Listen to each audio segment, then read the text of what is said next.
warahmatullahi wabarakatuh. Perkenalkan, saya Emma Farwati dari akuntansi semester 4 SDII Wijaya Mulia Surakarta, kelas Solo Pagi. Di sini saya akan sedikit menjelaskan tentang sistem informasi akuntansi. Yang pertama, kita akan membahas tentang pengertian sistem informasi akuntansi. Nah, sebelumnya, apa sih pengertian sistem informasi? Sistem informasi adalah sekumpulan fungsi yang bekerja secara bersama-sama dalam mengelola, mengumpulkan, menyimpan, dan memproses serta mendistribusikan informasi. Nah, kalau kita sudah mengetahui tentang pengertian sistem informasi, maka dapat disimpulkan sistem informasi akuntansi adalah sebagai berikut. Sistem informasi akuntansi adalah sekumpulan fungsi-fungsi yang secara bersama-sama, baik secara manual maupun komputerisasi, dalam melaksanakan pengolahan data yang berupa pengumpulan, penyimpanan, pemrosesan, dengan menghasilkan informasi yang berkaitan dengan keuangan yang bermakna dan berguna dalam pengambilan keputusan manajer. Setelah mengetahui pengertian sistem informasi akuntansi, mari kita sedikit membahas tentang karakteristik informasi. Terdapat 7 karakteristik yang berguna bagi informasi, yaitu yang pertama relevan. Relevan yaitu mengurangi ketidakpastian, meningkatkan pengambilan keputusan, serta menegaskan atau memperbaiki ekspektasi sebelumnya. Terus yang kedua adalah reliable. Reliable adalah bebas dari kesalahan atau bias, menyajikan kejadian atau aktivitas organisasi secara akurat. Yang ketiga yaitu komplit. Komplit yaitu tidak menghilangkan aspek penting dari suatu kejadian atau aktivitas yang diukur. Yang keempat yaitu on time. On time diberikan pada waktu yang tepat bagi pengambil keputusan dalam mengambil keputusan. Yang kelima yaitu understanding.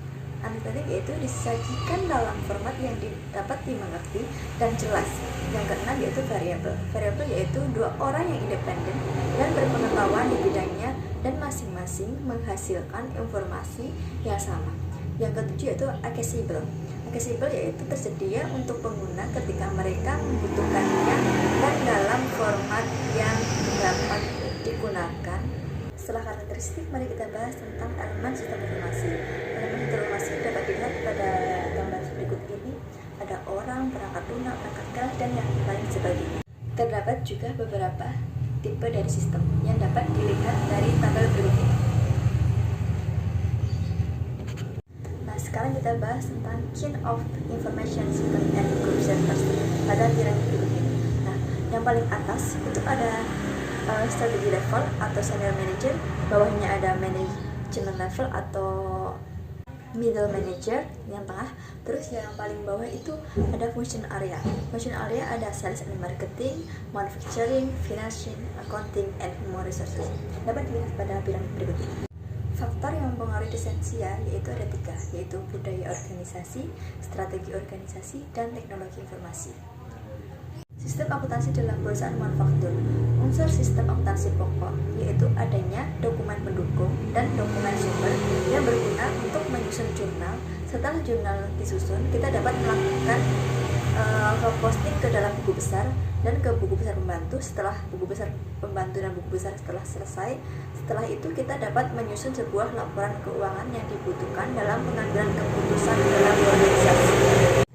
Di sini kita dapat lihat gambar kerangka sistem akuntansi, di mana ada beberapa sistem akuntansi, yaitu sistem akuntansi penjualan kredit, sistem akuntansi utang, sistem akuntansi utang, penggajian, pembelian, terus ada aktiva tetap, pengeluaran kas, penerimaan kas yang dapat dikumpulkan menjadi satu, menjadi bukti dokumen pendukung atau dokumen sumber untuk menyusun jurnal, buku besar, dan buku besar pembantu, sehingga kita dapat menyusun sebuah laporan keuangan. Sebuah laporan keuangan, terus kita dapat juga menyusun sistem penyusunan anggaran. Begitupun seterusnya, seperti ada umpan balik di antara keduanya. Berikut ini ada beberapa contoh dokumen flowchart sistem penjualan tunai di toko buku. Yaitu 1. Bagian order penjualan. Bagian order penjualan mulai dari menerima order dari pembeli, mengisi FPT atau faktur penjualan tunai, FPT 1, FPT 2, FPT 3, dan seterusnya. Terus setelah itu diserahkan kepada pembeli untuk pembayaran ke bagian kasa, bersamaan dengan penyerahan barang ke bagian pembungkusan. kedua yaitu bagian kasa. Bagian kasa menerima FPT, setelah itu menerima uang dan mengoperasikan register kas, lalu membubuhkan cap lunas pada FPT tersebut dan memberikan pita register kas. FPT 1 diserahkan ke pembeli untuk pengambilan barang. Bagian kasa juga menyetorkan uang ke bank setiap hari dan memperoleh bukti setoran. Bagian order penjualan lainnya yaitu bagian order penjualan kedua menerima FPT 2 membungkus barang, serta bagian order penjualan yang ketiga yaitu melakukan pita register kas di FPT 1. Setelah itu membubuhkan cap sudah diambil pada FPT lembar kedua. Bersamaan dengan itu, bagian penjualan 2 dan 3 menyerahkan barang pada pembeli dengan membandingkan FPT lembar 1 dan FPT lembar 2. Terus menyerahkan pita register kas pada FPT 1 dan FPT 2 bersamaan dengan penyerahan barang kepada pembeli. Nah, setelah itu bagian akuntansi. Bagian akuntansi yaitu pita register kas ke FPT 1, mencatat FPT, jurnal penyesuaian, dan jurnal penerimaan kas. Habis itu selesai. Pada bagian akuntansi lainnya yaitu melakukan memberikan bukti setor dan membandingkan bukti setor dengan jumlah rupiah pada FPT. Bagian pemeriksaan intern melakukan pembacaan register kas setiap hari dan pita register kas. Selain itu juga menerima rekening kurang dari bank setiap bulan, membuat rekening kurang bank, membuat rekonsiliasi bank, dan jadilah rekonsiliasi bank yang akan dibandingkan dengan perusahaan. Sistem akuntansi untuk melaksanakan bisnis. Yang pertama, sistem pembayaran melalui sistem perbankan yang mengembalikan cancel check kepada pembuat cek. Urutannya yaitu pembuat cek. Cek diserahkan atau dikirimkan oleh pembuat cek kepada penerima pembayaran. Lalu penerima pembayaran, cek ditandatangani oleh penerima pembayaran dan disetor ke rekening bank. Setelah itu, bank pihak penerima pembayaran, cek clearing, bank pihak pembuat cek, cancel cek dikembalikan oleh bank kepada pembuat cek sebagai bukti tanda terima pembayaran. Kedua yaitu sistem penjualan polis asuransi kecelakaan jika sistem perbankan mengembalikan cancel cek kepada pembeli polis. Urutannya itu pembeli polis, cek dimasukkan ke dalam kotak bersamaan dengan pembeli data pribadi ke tempat penjualan polis asuransi. Tempat penjualan polis asuransi melakukan cek dan data pribadi dikumpulkan oleh perusahaan asuransi.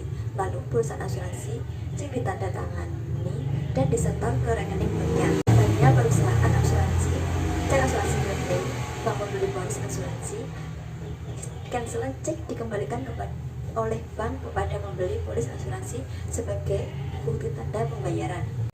Yang ketiga yaitu sistem penjualan barang melalui over the counter sale.